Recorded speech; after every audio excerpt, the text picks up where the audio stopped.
Bonjour et bienvenue dans cette capsule. On va voir comment utiliser le matériel pour réaliser un TP sur les ultrasons et notamment on va voir comment on peut régler de manière assez simple l'oscilloscope. Je vais vous présenter le matériel. Ici on a un émetteur à ultrasons et pour réaliser la manip que l'on veut, on va utiliser deux récepteurs à ultrasons. Un oscilloscope et ici une alimentation qui va permettre d'alimenter l'émetteur d'ultrasons.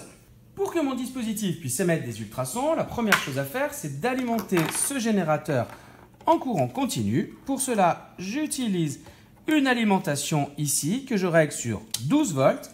Et par les deux petites bornes qui se trouvent ici, je vais alimenter mon émetteur qui va être en mesure désormais d'émettre des ultrasons. Sur cet émetteur à ultrasons ici, il y a plusieurs boutons. Le premier on-off permet de le mettre en marche. Ici, vous avez un petit bouton qui permet de régler la fréquence de résonance de l'émetteur.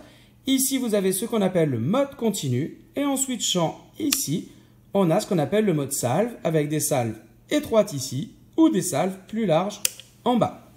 Pour ce TP, nous allons utiliser des salves étroites. Nous avons désormais un émetteur qui va émettre des petites salves d'ultrasons. On va voir maintenant comment utiliser les deux récepteurs qu'on a ici. Pour relier ces récepteurs à ultrasons à l'oscilloscope, on va utiliser ce qu'on appelle des fiches bananes BNC. L'embout qui se trouve ici, on peut le relier à l'oscilloscope, par exemple ici sur la voie 1. Et l'autre partie, je vais la relier ici au niveau de mon récepteur à ultrasons. Comme ceci. Il me reste à faire la même chose pour le deuxième récepteur. L'émetteur et les deux récepteurs ici sont en place. Il me reste à voir maintenant comment régler l'oscilloscope. Il existe des procédures complexes pour régler les oscilloscopes, mais aujourd'hui, il existe des oscilloscopes numériques dont les réglages se font de manière automatique. Pour régler ce modèle d'oscilloscope, vous allez simplement, dans un premier temps, appuyer sur le bouton bleu ici, Auto. Comme vous pouvez le constater, les réglages se font de manière automatique. Les réglages ne sont pas parfaits et vous pouvez les compléter, par exemple ici, en ajustant la base de temps.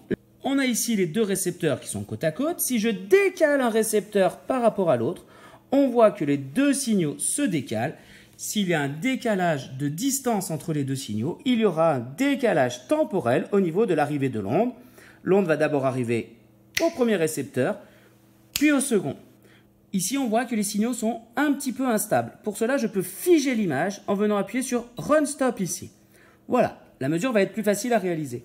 Plusieurs techniques. La première technique pour mesurer le décalage temporel entre ce signal et celui-ci va être de compter le nombre de carreaux et de multiplier le nombre de carreaux ici par la base de temps qui se trouve ici. J'ai une base de temps ici de 250 microsecondes par carreau. Ici, le décalage est d'environ 3 carreaux, ce qui fait 250, 500, 750 microsecondes de décalage environ. Alors, si je veux faire une mesure beaucoup plus précise, je vais pouvoir utiliser des curseurs. Pour cela, je viens dans le menu ici, je sélectionne l'option curseur que je mets sur On. Le curseur me propose de mesurer des temps ou des tensions. En l'occurrence ici, je veux des temps.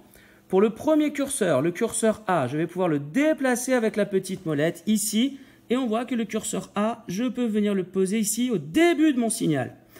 Je passe ici sur le curseur B en cliquant sur cette partie.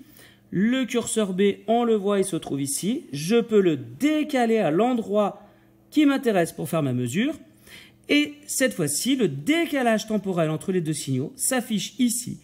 Et de manière beaucoup plus précise, on voit ici qu'il est de 720 microsecondes. Voilà, j'espère que cette petite capsule vous aura permis d'en savoir un petit peu plus sur l'utilisation des émetteurs et récepteurs à ultrasons et de l'utilisation de l'oscilloscope avec ce type de matériel. Il ne me reste plus qu'à vous dire à plus en classe!